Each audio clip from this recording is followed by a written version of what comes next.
Gradient एक ऐसा word जिसमें फ़िज़िक्स के स्टूडेंट्स को तो बड़ी कन्फ्यूजन होती है कि एक्चुअल में ग्रेडियंट है क्या। तो चलो मास्टर कैडर और लेक्चरर कैडर फिज़िक्स एस्पिरेंट्स, आज हम समझते हैं कि ग्रेडियंट क्या है। ग्रेडियंट समझने के लिए हमें पहले स्केलर फील्ड समझना होगा। स्केलर फील्ड एक ऐसा फंक्शन होता है जो स्पेस के हर पॉइंट को एक सिंगल वैल्यू असाइन कर देता है। मान लीजिए हम एक रूम में हैं और इस रूम में हर पॉइंट पे टेम्परेचर की एक वैल्यू होगी। यहाँ पे कुछ पॉइंट्स हैं, .1, .2, .3, .4। रूम के हर पॉइंट के साथ टेम्परेचर की एक वैल्यू एसोसिएटेड है। इसका मतलब है कि इस टेम्परेचर डिस्ट्रीब्यूशन को हम एक स्केलर फील्ड की तरह रिप्रेजेंट कर सकते हैं, जहाँ स्पेस में हर पॉइंट के साथ टेम्परेचर की एक वैल्यू है। हम इन पॉइंट्स पे जाके देखेंगे तो टेम्परेचर की एक वैल्यू होगी। इसका मतलब स्पेस में हर पॉइंट के साथ हमने टेम्परेचर की एक सिंगल वैल्यू को एसोसिएट कर दिया। तो यहाँ पे टेम्परेचर जो है वो हमारे पास स्केलर फील्ड की तरह एक्ट कर रहा है। तो ग्रेडियंट क्या बना?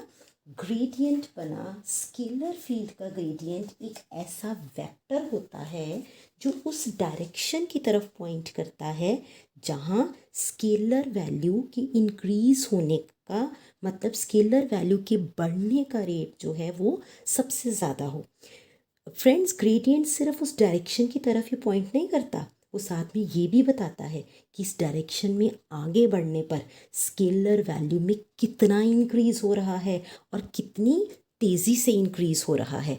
इसका मतलब the gradient of a scalar field is a vector that points in the direction of the greatest rate of increase of the scalar value.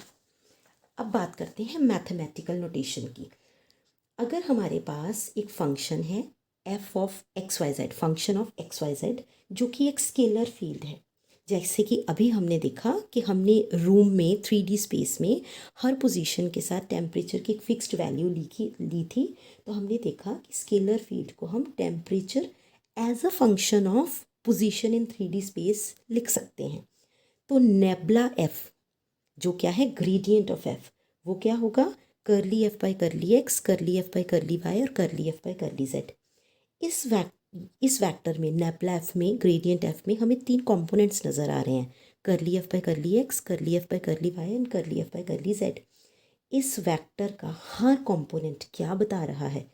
इस वेक्टर का हर कंपोनेंट ये बता रहा है कि उस पर्टिकुलर कोऑर्डिनेट एक्सिस जैसे एक्स एक्सिस, वाई एक्सिस और जेड एक्सिस के अबाउट टेम्परेचर कितनी तेज़ी से चेंज हो रहा है। तो मतलब एक्स एक्सिस, वाई एक्सिस और जेड एक्सिस के अबाउट टेम्परेचर किस तेज़ी से चेंज होगा वो हमें नेबुला एफ या ग्रेडियंट एफ बताएगा।